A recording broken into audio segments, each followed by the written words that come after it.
This is just to show you how I do the hardware. I keep the hardware in there and I throw out their screws. Then I use these self-tap screws because they go in much easier. See, just like that, they're done.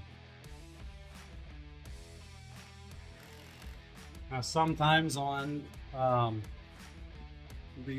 wood frames, sometimes on these wood frames, they are a little tough, even for those self-tapping screws, because just hard wood, and maybe it's the coatings over it. I don't know, but sometimes you do have to apply a little bit of pressure as they drill their way in, but they go right in pretty much, and then the blind snaps up there just like this one does here.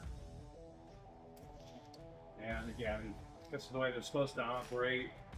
We'll push them up real nice and neatly like that. But we'll see how long these ones last. So far, they've been at least a year since they're working well. So they're nice blinds, and the cheaper ones, again, like I said, from Menards. So I'm gonna keep using these for now.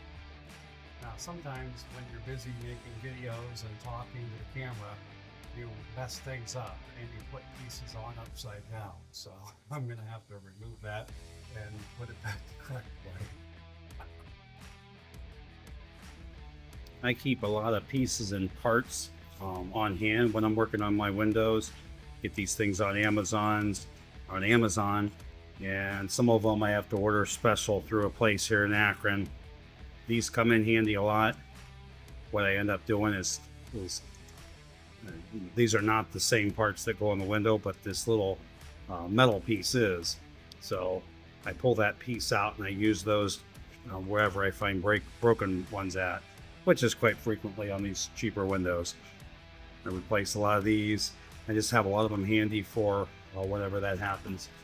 I'm getting one of these out right now because the pivot bar, I think it's called, because I have one broken here on this window that has to go in there at the bottom. So I'm gonna fix this and get this window back together.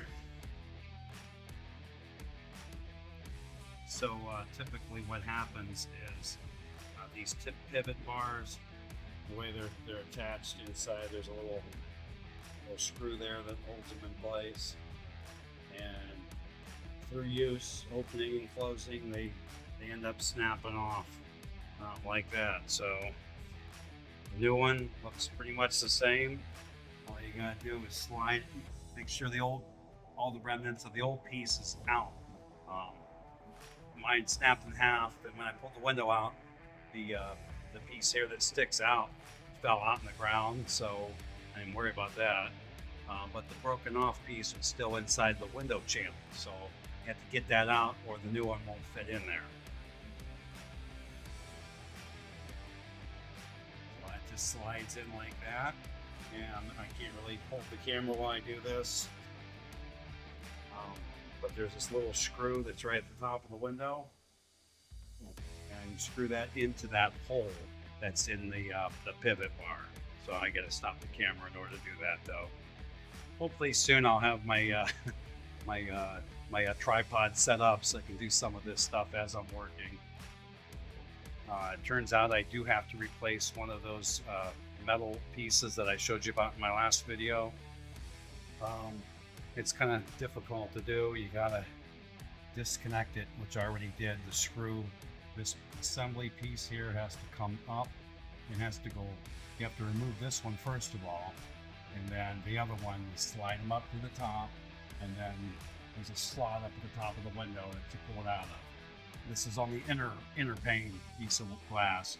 The other ones, the outer pane would be, they're on the bottom of the window. So that's just the way they make them. So I'm gonna have to stop this so that I can pick it out, and I'll show you what I'm talking about.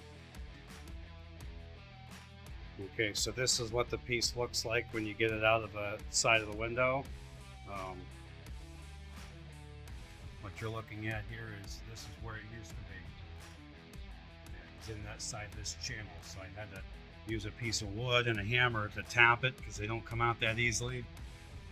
you tap it all the way up to the top until you can get it out through this little notch at the top. So now I'm going to bring the camera down here forward. It's easier to work. And the piece that's broken, because I'm sure you can buy these assemblies here, but I've never had one break. So I have no idea what they cost. I think the guy that originally sold me these, or told me the idea about the part that needed to be replaced, told me that they're pretty expensive. So I don't know for sure. But the part that I'm going to replace is just this. Here's the new one. I'm not keeping this part. I'm going to remove this metal piece out of from the inside there by taking it. It just slides out like that. You pop it out. There's a couple little tabs that hold it inside there. So you pop that piece out and put it in the new one, and then you throw away this part. And these are a couple bucks a piece or so. So I get them on Amazon now. So I'm going to put this window back together, and hopefully it works. So I just took these the old part apart here, and so here's the broken piece. See where that snapped off? And what I'm going to do is I'm putting the new piece back inside the old part, and I'm going to snap it back, or back in here, and I'm going to snap it back together. And the reason why this is so important is, if you remember from my previous video, that little pivot bar that I had to replace, that goes into this slot. And when you if you've ever cleaned your tilt-in windows, you tilt them in to clean them, you notice they lock in that position so they no longer slide up and down. And that's because there's a little cam on the end of this. So when you rotate the window down like that, that cam pushes up against the side of the window and it locks it in place so it won't go up and down anymore. And so that the pivot bar locks into this little channel here. So the broken one, obviously, that it's not going to be able to lock into that, as you can see. So that's why these are so important. I keep several of them on hand because they do break.